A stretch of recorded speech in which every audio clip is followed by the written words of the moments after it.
You look at the clock, calculate the hours left, and tell yourself a comforting lie. You convince yourself that tomorrow you will be a different person. Tomorrow's version of you will be energized, focused, and ready to crush that difficult task. So you close the laptop, pick up your phone, and feel an immediate wave of relief wash over you.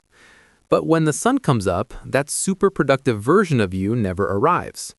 You wake up as the exact same tired, unmotivated person you were yesterday, only now you have less time. This cycle isn't a quirk of your personality or a sign that you are broken. It is a specific glitch in how the human brain processes time and emotion. We tend to treat procrastination as a failure of logistics. We buy planners, download productivity apps, and set intricate schedules to box ourselves in. The assumption is that if we just managed our hours better, the work would get done. But chronic procrastinators often know exactly what time it is and exactly how long a task will take. The problem isn't that you don't know how to use a calendar. The problem is that procrastination is not a time management issue at all. It is an emotion regulation issue. When you stare at a blank document or a pile of tax forms, your brain doesn't just see a task, it sees a threat. You anticipate boredom, frustration, insecurity, or self-doubt. These are painful sensations. To protect you from that pain, your brain demands an escape route. This escape mechanism happens deep in the architecture of your skull.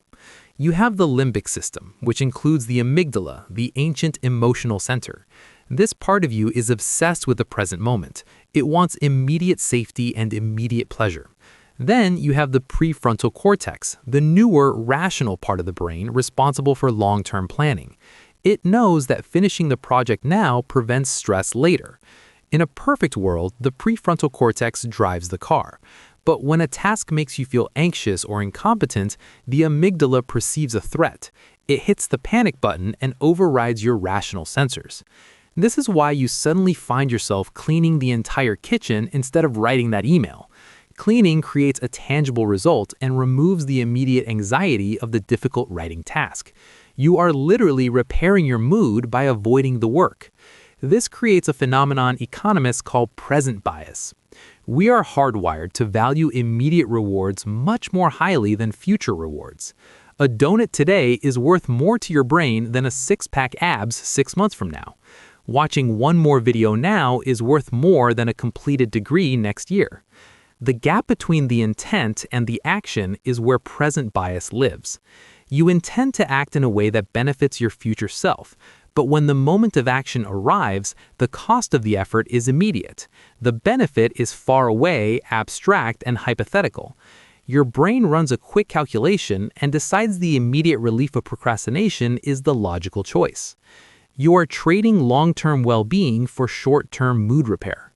This leads to the strangest discovery in the neuroscience of procrastination. We actually view our future selves as completely different people. Researchers using fMRI machines have watched what happens when people think about themselves versus others. When you think about your current self, a specific region of the brain lights up. When you think about a stranger, like a celebrity or a person on the street, that region goes dark. Here's the catch. When you think about yourself 10 years from now, the brain looks like it is thinking about a stranger. You disconnect emotionally from your future reality. Giving more work to future you doesn't feel like self-sabotage. It feels like delegating a boring task to an employee you don't know very well. That is why the lie is so convincing. You truly believe that the stranger in the future will handle it because you don't feel their stress right now. The tragedy is that procrastination doesn't actually make you feel better for long. It compounds the pain. When you finally face the task again, it is now more urgent. But now you have added a new layer of emotion, guilt. You beat yourself up for wasting time. This self-criticism increases the negative emotions associated with the task. The task becomes even scarier and more painful than it was before. So your amygdala hits the panic button even harder. You procrastinate again to escape the guilt of the first procrastination. It's a feedback loop that destroys confidence and reinforces the belief that you simply cannot work. Escaping this trap requires counterintuitive action. You cannot shame yourself into productivity. Studies show that students who forgave themselves for procrastinating on the first exam performed better on the second. Self-forgiveness reduces the negative emotional load attached to the work. It lowers the threat level, so the amygdala doesn't hijack the system. Once the guilt is gone, you have to lower the barrier to entry. Don't focus on finishing the project, focus on the threshold of starting. If writing a report feels impossible, the goal is just to open the document. If going to the gym is too hard, the goal is just to put on your shoes. You are trying to prove to your brain that the task is not a threat. The next time you feel that urge to delay, recognize it for what it is.